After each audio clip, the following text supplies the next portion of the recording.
Let's talk about value types and reference types. We know that the CLR is going to support these two different types.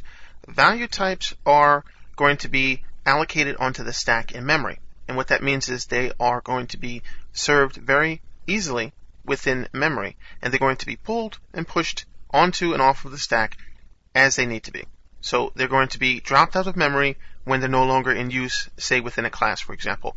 After that section of the class, or maybe a for loop, then these are going to be dropped off of the stack after they're no longer needed, based on the scope of the variable. Reference types are going to be managed by the heap. These are .NET managed, and that means that they're going to be garbage collected. We'll talk about that in a little bit. This is the .NET Universe way of actually working with our objects to allow for a formalized way to get rid of them when they're no longer needed, and we'll see that later. But these reference types can consume a lot of memory, a lot of resources, but they definitely have more features and benefits over the simple value types. These value types are much smaller, and we'll talk about the features of those as well. For example, if we look at the primitive or basic types, like your integers, your longs, these are your basic primitives that we talked about. Structures are also value types, and enumerations are also value types. These value types cannot be null, and they must contain data. Reference types, on the other hand, deal with your classes, your interfaces, your strings, because strings are reference types. They work like value types, but they're reference types. Your arrays and delegates, for example. These are your typical reference types. Now, what are the features of working with and benefits of working with these value types? Well, like I said, they're small and they are allocated onto the stack. They cannot be null. They must always contain data. Now, when you pass these value types, when you're using methods, for example, we'll take a peek at that, they are going to be passed by value. That means that they're copied as new objects when you pass them into methods. And this means that the original is never going to change. You're only actually creating a copy, and then if you manipulate that copy within your method, then that copy is going to be changed and not the original because they're copied. Value types are low in performance and also memory because these types are very, very small, and that's really good for you and good for me. So value types don't necessarily have to worry about that, so that's why that copy isn't such a problem. Now, I know it can be pretty difficult to understand the difference between value and reference types. There are many different ways to think about this. In C++, you're talking about pointers and so many different ways that can get very, very complex. The basic natures of how we're going to be passing our value types through our methods, this is going to be a primary concern, and how they're dealt with when we actually are done with them.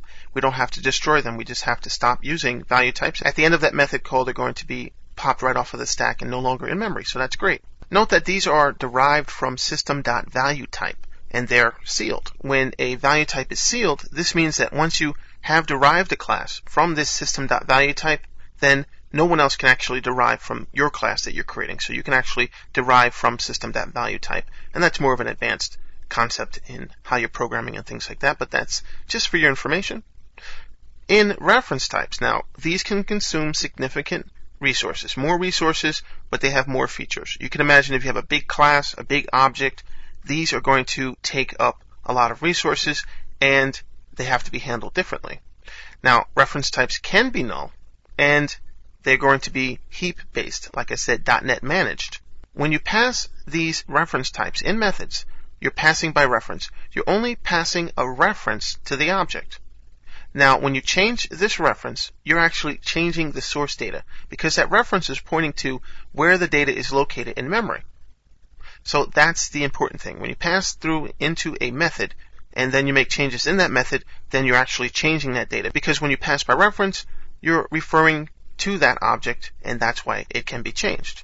Now, the reference means that we're not going to waste resources because we're not copying the object, and that's pretty simple to think about. We're not copying the object, the same data is going to be used, so we're not wasting resources. When you deal with structures, you have to worry about, am I passing a big structure here and wasting a lot of memory? And this is a concern for you. You have to actually think about that while you're putting together your programs and your methods and things like that, and your data structures. Now, cost is going to be an issue when it deals with performance and memory, because references have to be managed by the .NET heap. This is going to affect the CPU, and then these must be garbage collected. Garbage collection is the .NET way. When something is garbage collected, then it's going to be managed, and you have to wait for a particular cycle in order for that object to be taken out of memory. So it does need to be managed a certain way in your programs, in your thinking, and you have to understand the garbage collection, and we'll discuss that later.